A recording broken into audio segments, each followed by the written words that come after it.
Hey everyone, thank you for joining us tonight. Tonight we have a special preview 2024 season for the CHGO Fire.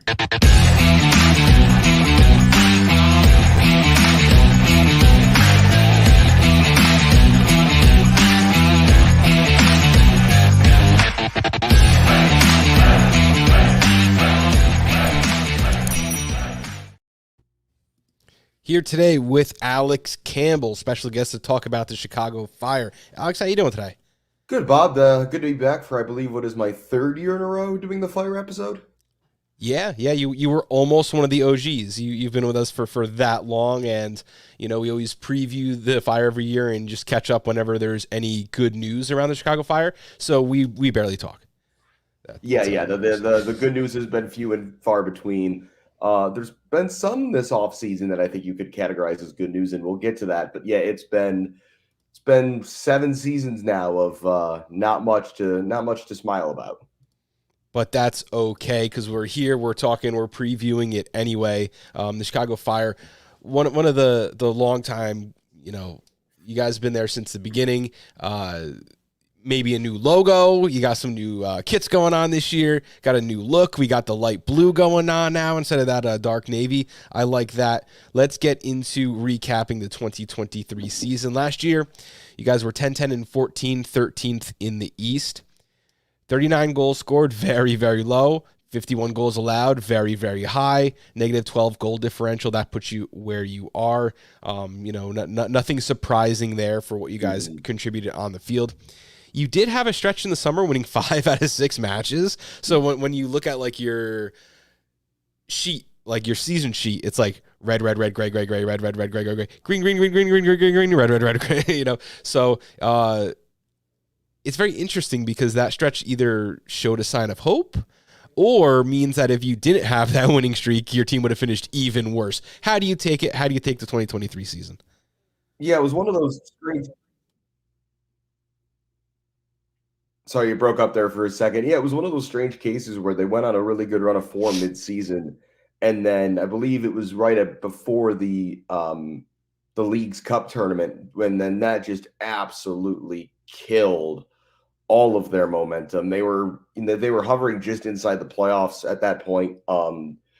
Really, really tough run down the stretch. There was some, in hindsight, false hope that emerged after they beat a Messi-less Miami team 4-1 at Soldier Field, and then they promptly lost at home to Charlotte a few days later, and that was basically that. So, yeah, I mean, this team has shown flashes, at various points in the last several seasons, but no matter who the manager has been, and even if when there's been slight tweaks to the playing squad, it just doesn't seem to have mattered very much. This team has kind of been basically just stuck in the mud for years now. And I mean, you talk about the issues of last season. There were times they were a decent defensive team, but they could not be both at once. They were either a team that could defend and then could not find a way to counter and score goals, or they were a team that when they tried to actually play good soccer and go forward, just got absolutely ripped apart defensively. So yeah, this is a team that's really lacked identity for years now, and the big open question is 2024 going to be a year where they find some of that? Well, let's look at the contributors from last season. Marion Haile Selassie, 6 goals, 3 assists. Kai Kamara, 5 goals and an assist. Shaqiri, 5 goals, 4 assists. I guess he's contributing now, but not really what we expected from the DP when he first signed. Hebers, 4 goals, 2 assists. Kasper Shabilko, 4 goals and 2 assists. And Brian Gutierrez, 2 goals and 6 assists. Last year, we barely knew who this kid, Haile Selassie, was. I remember we talked about that's the name of the Emperor of Ethiopia, that like the Rasta religion is founded around. Very Yeah, and interesting he last insists name he is pedigree not there. related to him and that it's just a coincidence. That's fine with me. He was your top contributor last year. I guess everyone knows who he is now, right? Yeah, I mean, he was kind of an unknown. I mean, the Fire have made another signing this offseason we'll get to, but he comes in from Lugano, which is the other club in Switzerland that is owned by Fire owner Joe Mansueto. He had put up decent numbers over there, but it's not like he was ripping up the Swiss league, which is a decent level. But if a guy didn't really contribute there, you wouldn't expect him to suddenly jump up in Yeah. MLS. And although he didn't, set the world on fire last year, he proved that he is a very consistent MLS quality winger. a guy who can help you out a lot. Great worker rate, helps defensively, played a little wing back at times last year, which had mixed results. But no, I mean, he was a real bright spot. But I think the problem is 6 goals cannot be your team high. And when you look at second, Kai Kamara, those 5 all came early in the season. He was stuck on 1 goal from moving into second place all time in MLS history and passing Landon Donovan, and he never got it. And he was stuck on that mark since like May. The Fire really didn't have any answers at striker. They were, the thought was they were going to bring in a designated player number 9 last offseason, and that you would have Kamara kind of as a veteran presence and off the bench late guy. Georgios Koutsias, 19-year-old, was developing.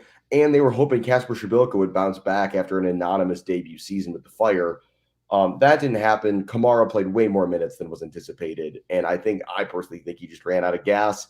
You look further down that list, though. I mean, Fabian Herbers, those goals came in a burst, where he had kind of a purple patch where he scored 4 goals in 6 games. Shaqiri, 9 goal contributions for a guy making over $8 million a year. That's just not going to cut it. And, some of that is on his striking options weren't great. Šibilka, Kamara, Georgios Koutsias doesn't even make this list. So the Fire, I think, are really hoping that, that their chance creation is enough and that their finishing is what needs to improve. They have severely underperformed their expected goals for multiple seasons now. And so, but still, you need to see more from somebody like Shaqiri, and they need to see a jump this season from Brian Gutierrez. Absolutely. And when I look at this, this lineup here, what I see is the age: 24, 39, 32, 30, 30, and then Brian Gutierrez had 20. That's the wrong side of that for Major League Soccer in 2024. That's not going to get it done. Let's talk quickly. You got to pick an MVP from last season. Yep. I mean, I guess Haile Selassie is that guy. I mean, this is slim pickings. I think for Player of the Year last year, it was a kind of a split vote between him, Mauricio Pineda for being willing to do just a little bit of everything, Rafa Schihos, and Chris Brady in goal. I think it's either Haile Selassie or Brady, who is yet another young Fire goalkeeper who is playing well beyond his years. As far as, and I know you wanted to talk about people who overperformed, I guess that's an opportunity to talk a little bit about Brady. He's not perfect. Neither was Gaga Slanina in his final full season as a member of this team. But, I mean, Chris is certainly wise beyond his years. He's a really mature young man, nice guy. 19 years old, played 2,600 minutes last year. Though those two things are gonna help out every time. Yeah, his shot stopping is really already at a pretty high level. His distribution and his positioning needs some work. But that's a name to watch for another guy making a big move out of MLS at some point. And another guy who definitely overperformed was Jonathan Dean, who was brought in from Birmingham Legion of the USL Championship. Definitely just expected to be a depth piece at right back, was more of an attacking fullback in USL than a defender. And then Arnaud Souquet didn't play particularly well. Dean got his chance, and he's proven that he is, he's a solid depth option in Major League Soccer, which was not a given going into last year, but it's also a sign that you didn't have a great season when, hey, one of the most impressive guys was the guy who was supposed to be the backup right back. Let's turn the page. 2023 is now history. We're going to look ahead at 2024, and we're going to start by talking about some incoming and outgoing players. This chart, however, this time of year is probably already a little bit out of, a little outdated. But you got Hugo Kuipers, new striker. You needed a new striker. You went out and got Tom Barlow for some reason. I don't understand why. You have enough strikers who can't score. That was not an issue for you last season, but you added some depth to the strikers who can't score category, but you also added Hugo. So let's talk about the striker position incoming. Yeah, so it's crowded right now. I think to briefly say something about Tom Barlow, I think the biggest thing he's there to do is run and press like hell, especially late in games. A big problem the Fire had last year was that they would defend in this 4-4-2 block, and the front of the block would be Shaqiri and either Kamara or Šibilka, and none of those guys can run. And so the result of that was if the opposing team had any defenders who could pass, that was just a nightmare because the Fire simply could not stop those passes in the midfield. So I think that's mostly what Barlow's there for. Kuipers, though, I mean, this is the DP number 9 that there's been whispers about for 3 years at this point, and reporting that the Fire were willing to spend big on a striker, and that they just never materialized. Kuipers, $12 million is the initial fee, reportedly potential to rise to $14 million. So that makes him the club record signing, and if the incentives are hit, he's definitely top 5 in MLS history, maybe as high as 3rd. He won the Golden Boot in Belgium, not Yeah, he last did. full There's a season. lot of Belgium talent in Major League Soccer right now. You have, people don't want to talk about it, Dante Van Zier on Red Bull, and he was, the Golden Boot winner, I think, the previous year or darn close to it. I'm seeing here, Kuipers, 20 goals in 31 starts last season in the first division for Ghent in Belgium. That's got to put a smile on your face. Yeah, I mean, it's definitely a positive. They obviously, the Fire will be hoping that Kuipers is not a Van Zier type player, neither on nor off the field, or I suppose the off the field stuff very much originated on the field. So he's been a pretty big disappointment in New York. Obviously, the Fire will be hoping Kuipers is not. I mean, his underlying numbers are all really, really strong, and this is a guy who it's honestly surprising after the season he had last year in Belgium, his age and his profile, that he's not playing in, the Bundesliga or Ligue 1 in France this year. So if he can score a decent number of goals, yes, it's a lot of money, but it'll be well worth it for the Fire if they could finally, for the first time in years, have a dependable center forward. Could have gone with Ben Teke on that comparison, too, talking about another Belgium striker. Yeah. You were talking about running, adding some speed, adding some depth. You guys added Andrew Gutman, who's kind of a polarizing figure, another player from the Red Bull system. There's a nice little line there from Red Bull, to Nashville or to Chicago.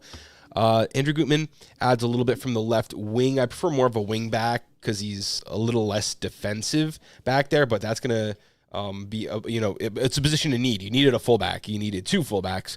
So you picked one up there. And Tobias Sahlquist, you got a new starting center back. I assume he's going to be an everyday starter there. And you guys were busy this offseason. Kellen Acosta. Now, this is rumored. This is not official yet, but it's like he's with the team he's playing, but his contract details aren't out. So I'm going to count it. Yeah, he's training with the Fire out in Coachella. There's some blurry pictures of him watching a preseason match that have gone kind of viral in Fire circles on the internet. Yeah, it was last week. It was reported by Tom Bogert at The Athletic that the deal was agreed and done. The Fire tweeted out a little social media graphic where it showed a phone and it rang and the national anthem played, indicating they were signing a U.S. international. And then it's been almost a week now and nothing. So no one's really sure what's going on there. But if that deal is indeed done and he's healthy, that's just such a huge upgrade because the Fire have been really lacking in that defensive midfield space over these last couple of seasons, between whether it's ill-discipline by some players, a complete lack of defensive instinct by others. They need somebody who can solidify the center of the field, and Costa would definitely be a big help for that. And then just a quick word on Gutman. I mean, he's a guy who came up through the Fire Academy. He's from Hinsdale, Illinois, a little southwest of the city. Due to differences between him and club management at the time, he did not sign a homegrown contract when he finished school at Indiana University. So he signed with Celtic in Scotland, never played there, bounced around MLS on loans. You mentioned the Red Bulls, eventually Atlanta. Ends up in Atlanta before being traded mid-season last year to Colorado. And then a trade that I don't know what the Rapids were doing. They basically sent Gutman to Chicago in exchange for Miguel Navarro in a straight swap. And then Navarro clearly didn't want to be there, so they loaned him to a club in Argentina. So, yeah, that's potentially, especially if he's successful in Chicago, Gutman, that's a potentially very one-sided trade in the Fire's favor. Absolutely. Now, I'm going to pull up the depth chart in just a few minutes so we can discuss that. But before we get into that, let's talk a little bit about coach, formation, tactics. What should we expect to see week in and week out from the Chicago Fire? That's a really good question. Frank Klopas is the head coach again. This is his second time with that title, and this follows him being the interim for the second half of last season after Ezra Hendrickson was let go. Yeah, I mean, the Fire, regardless of their manager, have largely played a pretty vanilla, bog standard 4-2-3-1 the last, God, I mean, forever. That's just been the formation this team has played. It is what most MLS teams do because MLS has incentivized everybody to buy tricky number 10s. And so you have to find a way to build around them. And that formation is more or less the only real way to do it. And so we don't know what we're going to see from Frank Klopas, really. I mean, I think formationally that 4-2-3-1 is likely to still be the shape. But I mean, how does he use Shaqiri any differently? Does he use Brian Gutierrez any differently? How does he try to get the most out of this group of players? And so, yeah, I honestly don't really know what to expect. The Fire have not been a particularly interesting tactical team the last several years. I don't know if that's going to change all that much. I think the biggest way the Fire could upgrade is, substitution patterns and decisions have been a big talking point, and just getting the team to buy in seemed to have been a problem. The last couple of managers who've been let go, it seems like the team's really never bought into them. So, yeah, I think it's a really interesting thing to see in the first couple of weeks of the season if there's going to be anything noticeably different about the way this Fire team play, or if it's going to largely look like more of the same. It's an interesting project, to be sure. Let's talk about the depth chart now. Number 9, you got Hugo Kuipers. I assume you want him to play 34 games next season. Plug him in. That should not be an issue. His age, his fitness shouldn't be an issue. Just plug him in, play him. Behind him, you got a whole bunch of guys. I assume Tom Barlow is going to be the guy that you're going to bring on late, but I think that's pretty set in stone there. I have kind of a 4-3-3 shown on the graphics, but use your imagination. The names don't fit. It's for graphics' sake more than anything else going on here. We expect Marin Haile Selassie to hold the left wing position. Chris Mueller is right behind him, and we saw Chris play really, really well down in Orlando. He was like a sweetheart during MLS's back tournament back in 2020, but just hasn't really impressed as much since those days. And then out on the right wing starting is Shaqiri. Now, he could be a 10, he could be a right wing, depending on where Brian Gutierrez is. Let's talk about the wings. Yeah, I think it's depending on formationally what they do, it's going to be interesting to see. If the Fire get the Kellen Acosta deal done, the next thing they're looking at is replacing the now gone Jairo Torres, one of the worst designated player signings in MLS history. They're going to have a young DP spot open. Winger is certainly the spot they'd probably look to go there, both because it's, they want to bolster the attack and Shaqiri's in a contract year. I think Shaqiri and Gutierrez, it's really curious because Guti's best position, in most people's opinion, is as a 10. And it feels like he's at a bit of a crossroads where he has to decide if he wants to be a winger or if he wants to be a more attacking number 8. And, what kind of player does he want to be? And then you mentioned Chris Mueller. I mean, he's a guy who sustained a serious season-ending knee injury early last year after looking pretty bright in his limited opportunities to that point for the Fire after being acquired mid-season the year before. So I think he's almost like a new signing. At least that's what head coach Frank Klopas has said. Okay, sure. And it's going to be interesting to see if he pushes Haile Selassie. They're definitely going to be fighting for starter minutes. I think it's going to largely be dependent on how do you get Shaqiri in the best places? How do you get Guti in the best places? And then also just availability. We've got a Euros this summer. There's an Olympics this summer, Copa America. So there's going to be guys coming in and out all the time. And so it's going to probably be pretty fluid. I love it. So we talked about the top 4. Let's talk about the 2 holding midfielders. Did you see these as like twin 6s or twin 8s, a 6 and an 8? How do you see the second line there? I think the thought was it was supposed to be a 6 and an 8 with Fede Navarro being the 6 and Gaston Jimenez being the 8. But the problem is neither of those players are really what they were sold as, at least to fans or even just publicly by the team and by the coaches. Fede Navarro is a guy who wants to press up. He wants to fly into tackles. I mean, he is defense first. He's not really an attacking help, but he's a guy who wants to try to intercept the ball, to break up things in midfield. He's not going to sit and protect the back line.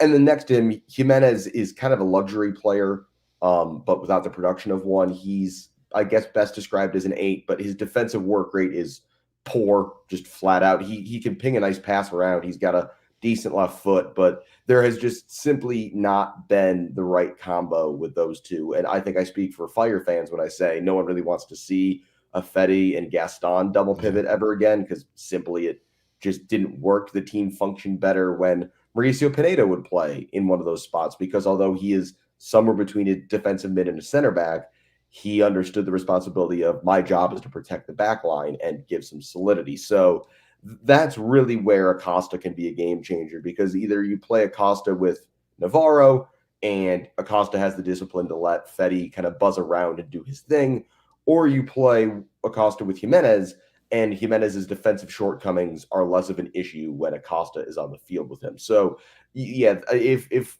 Kellen Acosta is starting for the Fire in a couple weeks' time, that's maybe the biggest upgrade of the offseason. Even now, I obviously people would say, what about Kuipers at striker? But I think it's equally important that the Fire aren't just a sieve through midfield. That they were just way too easy to pass through last year. I'm actually really liking this whole left side of the field here. If you have Kellen Acosta there, because Gutman will overlap him, Kellen will drop back. Kellen Acosta's even had starts at left back, I think, when Rapids were really desperate. So I want to see how that whole left side of the field, that's your strength. That spine there is going to be really interesting to watch.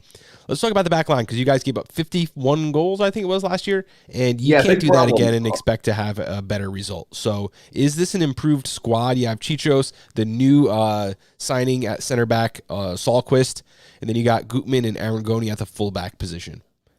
Yeah, I think it can't really go down. I mean, if we go right to left here, right back last year they signed Arnaud Souquet, veteran from France, and the aforementioned Jonathan Dean as his backup, and it was thought that okay, that's a pretty clear 1-2. And then Souquet just flat out wasn't very good. He neither had the fitness to really be an attacking fullback, and his one-on-one defending was okay, but not good enough to justify him being totally absent anytime the Fire had possession. So Aragoni comes in. He is this year's Haile Selassie. He is technically in on a loan from Lugano, where he was their everyday starting right back. So the job's going to be his, I think, to lose. He's also 6 foot tall, has played some center back and some left back, so that gives the Fire a pretty big added height over Souquet, who's not that big a guy. Sahlquist, totally unknown quantity. He's a guy who's been a reliable mid-table Danish center back for his home club Silkeborg IF in Denmark. So it's kind of hard to know. You'd think he's coming in to start. Carlos Tehran is currently injured to start the season, so I think that's the biggest thing that opens the door. Shihos getting older, but club captain, he's going to be there when he's healthy. And then Gutman, I think, is just such a big overlap. You talk about the left side. We saw this already in the Fire's preseason game yesterday against LAFC with Gutierrez playing on the left and Gutman overlapping him. And that's really the best of both worlds, because you want Gutierrez getting into more central positions. And Gutman provided an assist on the Fire's one goal. It was a great cross that was headed in by Fabian Herbers. And I think that left side, to your point, is really somewhere where the Fire can be a lot better. Miguel Navarro was just a total defensive liability for much of the last couple of years, and just his attacking impact wasn't good enough. He also might have single-handedly knocked the Fire out of the playoffs, or like been the straw that broke the camel's back the last 2 seasons running. He has a tendency on the final day of the season to just commit really stupid fouls to give away penalties. And so hopefully Gutman at least doesn't do that. Yeah, absolutely. So let's talk about some storylines we should follow. Any given Saturday, I turn on the TV. What should I be watching about the Chicago Fire? What should I be keeping an eye on? I think really just to see, I mean, obviously the headline is going to be Kuipers. I mean, Hugo Kuipers, is he the long-awaited goal-scoring savior that the Fire and their fans have been waiting for? And really broadly, did the Fire and sporting director Georg Heitz finally have a good offseason? Fans were bewildered that Heitz kept his job and did not only keep his job, but was given a contract extension this offseason. And, that combined with just keeping Klopas on and giving him the head coach tag instead of interim. I mean, the vibes were at a pretty all-time low at the turn of the year. Obviously, some of the signings they made, Kuipers in particular, has raised those expectations a little bit. And I alluded to it earlier. I think maybe the most important player storyline this season is Brian Gutierrez. This year feels like it's got to be the year he takes a step. If he is going to be a guy who gets a decent sized move to Europe, if he's going to be a guy that's a future U.S. men's national team contributor, I think this is the year we need to see him make that jump. I mean, he's a good player. He's got a long future in MLS if that's what he wants. But, I think he wants more than that. He wants to be part of the Olympic team in Paris this summer. He's got to step it up, particularly in front of goal. He just, we drag the strikers for not scoring goals, but Guti had 2 last year and should have had 5 or 6 at least. He just seems to lose his composure when he hits that 18-yard box. So I think that's the story to watch. This has got to be the year. And so if Guti is going to be that guy, I think you're going to see it in 2024. Love it. You guys got a lot to look forward to. It's going to be an interesting season. I hope that as good or as bad as it gets, you at least have some excitement. If we're going to be bad, let's at least make it interesting. Be an entertaining team to watch. This goes across sports. If you're going to be bad, be fun bad. And the Fire have not been fun bad really at any point. They're flashes of good or just bad and boring, and that's just not any sort of recipe for success. So I think that's it. I mean, I think fans, they want to see a more attack-minded team. They want to see a team that's not just going to bunker and try to grind out games, and they want to see a team that they feel connected to. I think there's a lot of young guys, a lot of kids that have been around this team, and fans certainly are connected to that. But there's again, it kind of feels like everybody's just kind of disconnected a bit. And so the best medicine is goals and is winning games. And so, I think there is some cautious optimism around this team. And hopefully it's a more fun season than the Fire have had in a while. That would do everybody a lot of good around here. Absolutely. I'd love to see that. Alex Campbell, let us know where we can find your work. I'm in a few places. I'm at A Campbell Sports on Twitter and most socials. A Campbell Sports. I also host the CHGO Fire podcast that's currently running every other week. Looking forward to being back for my 3rd season of that. Subscribe, listen wherever you get your podcasts. We are at CHGO_Fire on Twitter. And I think that just about does it.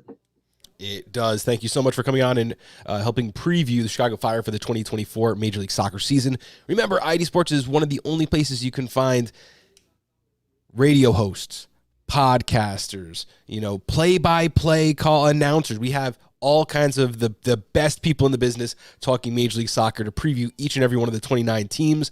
You can find us youtube.com/i80 sports or wherever you listen to podcasts. Just search for the Designated Pundits. We'll be there. Alex, thank you so much for taking the time tonight to be here with me and discussing the Fire. Good luck this season, and I'll catch you real soon.